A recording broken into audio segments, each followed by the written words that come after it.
Hello my friends, it's Ebird Online. Unfortunately, due to Taylor Swift's Super Bowl, this week's 90-Day Fiancé was cancelled. But don't worry, last week's shenanigans from Rob and Sophie is more than enough to keep us all entertained for the next 15 minutes. But before we get into all of that, please don't forget to like and subscribe, all of that good stuff. And if you don't want to miss any of my upcoming videos, please don't forget to hit the notification bell. And if you enjoy my content, please consider sharing on your social media. Thanks guys. Right, so without further ado, I give you Rob and Sophie. So last time we saw Rob, he was in the laundrette with his friends and he was rattling on saying, "You never know, I may not marry Sophie, I may never say I do." Where Rob gets his nuclear levels of overconfidence, I'll never know. But you threatening to pull out of the wedding is a win for Sophie, just remember that, it's a win for her. So guys, the first thing we see this week is Sophie and her mum Claire, and Sophie's going to try on wedding dresses. Now, correct me if I'm wrong, but given the fact that if there's a wedding, it's going to be between Sophie and Rob, I was a little bit puzzled when I heard this come out of Claire's mouth. It's a mother's dream to see their daughter in a wedding dress, so today is about that. I'm not going to let the beef with Rob ruin... No, let's just forget about Rob. Rob doesn't exist today, it's just you and me. Forget about Rob. Rob doesn't exist, it's just you and me. What? Claire, you're going to have to let go at some point. You're going to have to admit the truth to yourself. Your daughter's marrying a loser who doesn't like you and will likely drive a wedge between your relationship. They're just facts, guys, facts. And so anyway, Claire said to Sophie, "I was watching you like a hawk last night and you didn't get one text from Rob. Did he text you after I went to bed?" And Sophie said, "No, he didn't text me at all." And she went, "Oh my God!" Claire, you knew good and well he didn't text her. Otherwise she would have said. And Sophie's rather perturbed because she was cyberstalking Rob last night and she was perusing his Instagram, and she reported back to Claire that he'd been sending subliminal messages, throwing shade. He sent a meme and said something about how I sleep at night knowing that she's giving one-sided stories and taking zero accountability to make me look like the bad guy. Guys, if this is how you're going to communicate, this marriage isn't going to last 2 seconds. But there's more. There's something else that Sophie was a little bit puzzled about. We're not like teenagers, I've Just a nightmare. And he was up till 4 in the morning. What was he doing up till 4 in the morning? What was he doing till 4 in the morning? Oh dear. I wonder, guys, any thoughts? All I've got to say is there's some poor 19-year-old in Idaho who now thinks Rob's her new boyfriend. Anyway, they finally get to the wedding shop and it has quite an interesting name. And it seems as if the owners might have missed branding class. Hi. Hey. Ladies, welcome to Loho. Excuse me, Loho? It's where all the lowest hoes come to get their wedding dresses. So Sophie lets the ladies at Loho know that she's having a beach wedding, so she wants a kind of slim-fitting dress and nothing big and poofy. And Sophie tries on a few dresses, all of them look absolutely amazing. But Sophie lets production know that she's never been bothered by getting married previously, but now she's trying dresses on. She's super excited at the thought of getting married because she looks so great in her dress.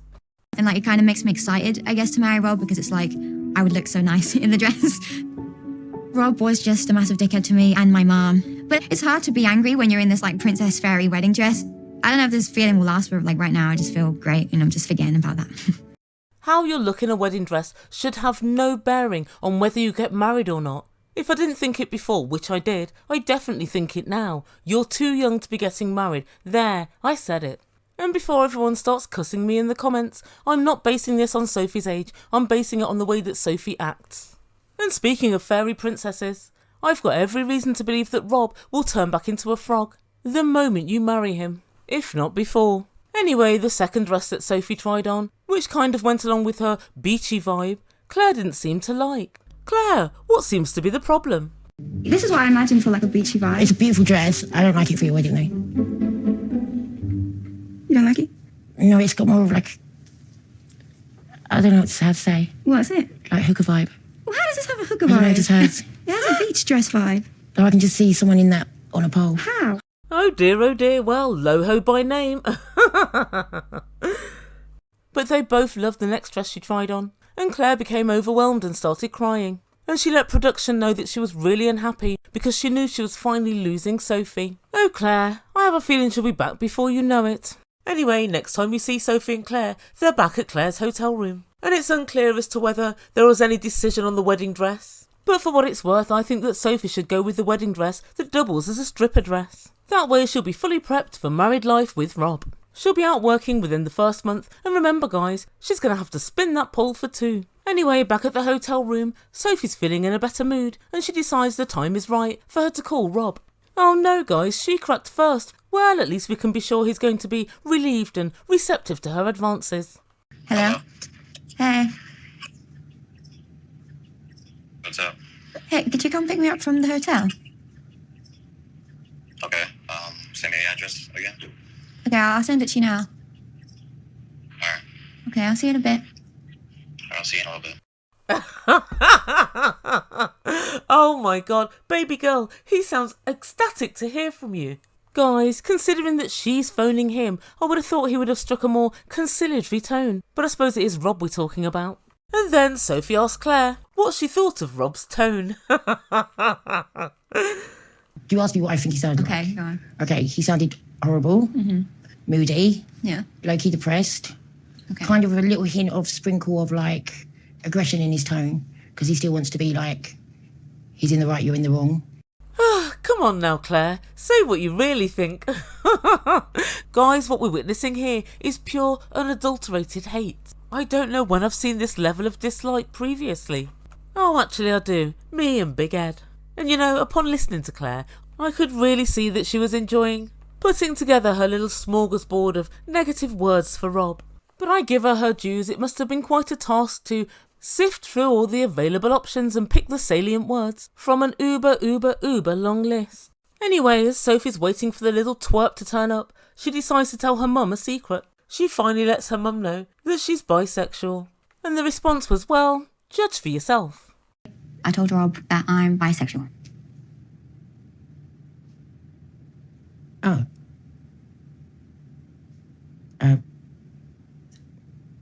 Who cares?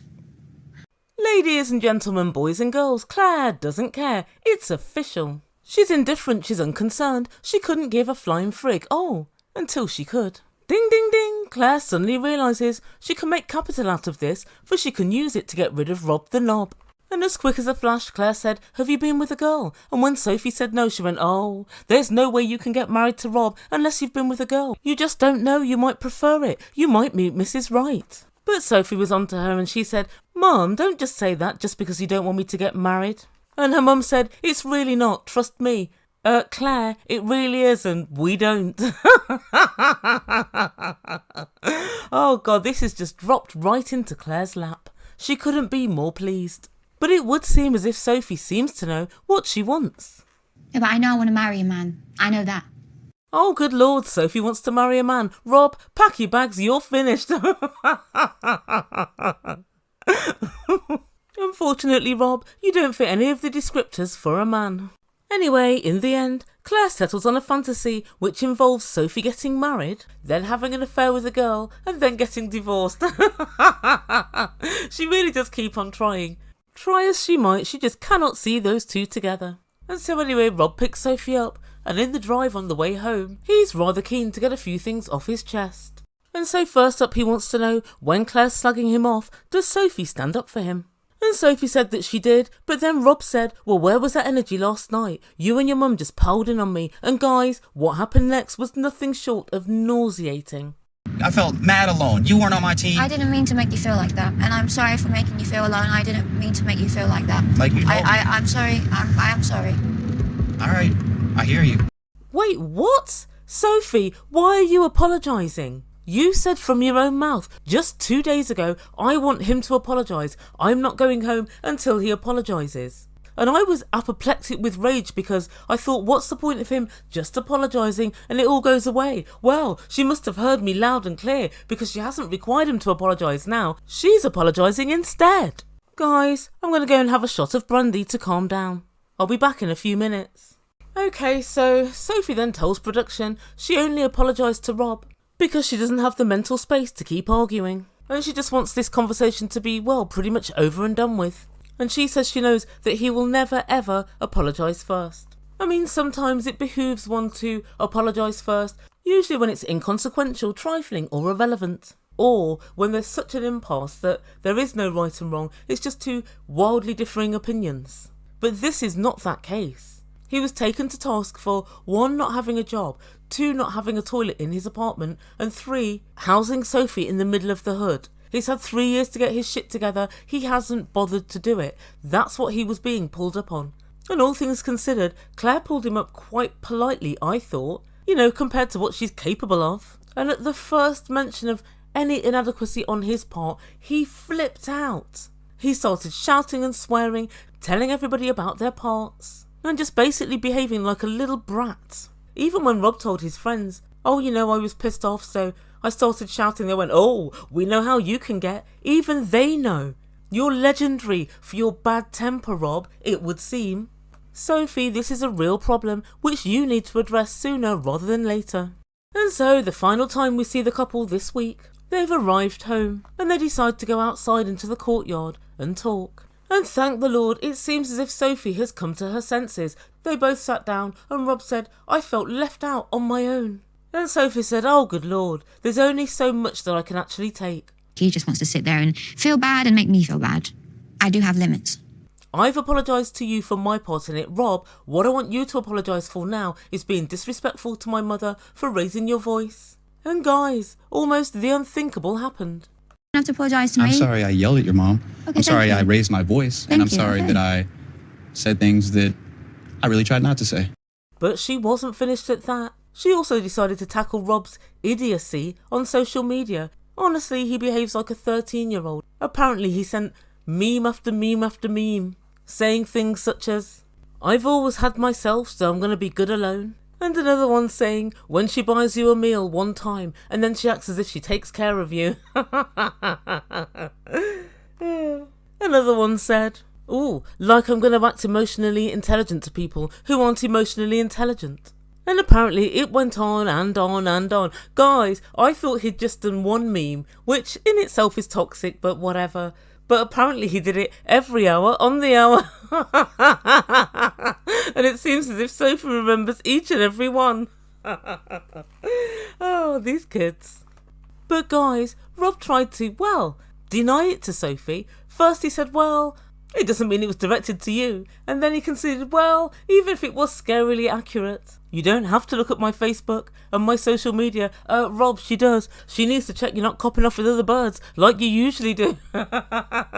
Oh God, she needs to check. But then he finally had to admit to production that, the memes were for Sophie after all. I'm not really expecting her to get it because I reposted a meme. There's no way for it to just not sound like I'm 19. But he steadfastly refused to apologise to Sophie, so much so that Sophie became exasperated and she burst into tears. Through snivels and despite heavy eye rolls from Rob, she implored him to apologise. And finally, Rob said, I'm sorry for hurting your feelings over a social media posting. And guys, he literally said it like that, unfeeling, uncaring, and unapologetic. He really is a freaking card. And Sophie said, I don't want to be an unhappy wife. I do want to marry you, but do you think you're going to be able to change? And Rob could see finally that she was being deadly serious. And this wedding may be on the line. And so he started to look earnest real quick. And he said, I am trying to change. I really am trying. And Rob then said, I do care about you and I do want to make you happy. And I want this relationship to be everything it can be. We've been happy before. We can be happy again. Okay, guys, so... that's where we end things for this week. What do I think about this? We've been happy before, we can be happy again. Were you happy before, or was it that you just didn't know each other? I think that's much, much more likely. Also, Rob saying, yes, I can change. I can stop being so hot-headed, and I can start looking at things from your point of view, Sophie. But I'm not really sure. Can people change? I mean, maybe they can, but I've just never ever seen it, that's all. I mean, I've tried to change 1,000,001 times. I wake up, I'm the same old Ebird. Far too much to say for myself, and an opinion on everything. And I think Rob's hot-headedness is something that is integral to him. I don't think he can change. He just needs to find somebody who doesn't mind a hothead and can cope with it. Those people do exist, find one. And as for Sophie, like I said a couple of weeks ago, she really needs to consider this. When she gets him to apologise, what is he apologising for?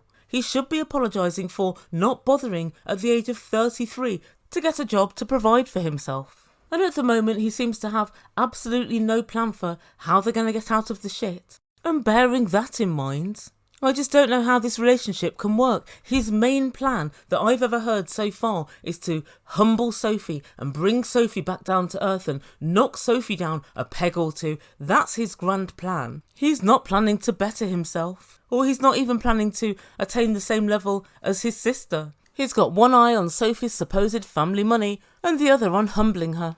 So guys, please let me know what you think. Do you think Rob's apology was sincere? I know I don't. He saw that she was about to bail out and finally made a last-ditch attempt to apologise and keep her on side. But I can tell you now, I don't trust him one iota. I think he has a really lazy streak in him, and I don't see how that's going to change. Just quickly, somebody said that they reminded him of Binyam. You know, of Ariella and Binyam. I think not at all. Binyam, even though he hardly earned any money, was singing, dancing, I don't know, rapping, kicking people's freaking heads in, or whatever they call it, MMA. He was always about his business, and he was always extremely busy. So yeah, I just don't put them in the same category at all. But anyway, yeah, let me know what you think in comments down below. Guys, thank you so much for listening. Please don't forget to like and subscribe, all of that good stuff. It's fun over here, and I'll see you soon. You've been listening to Ebird Online, and I bid you good day. But I don't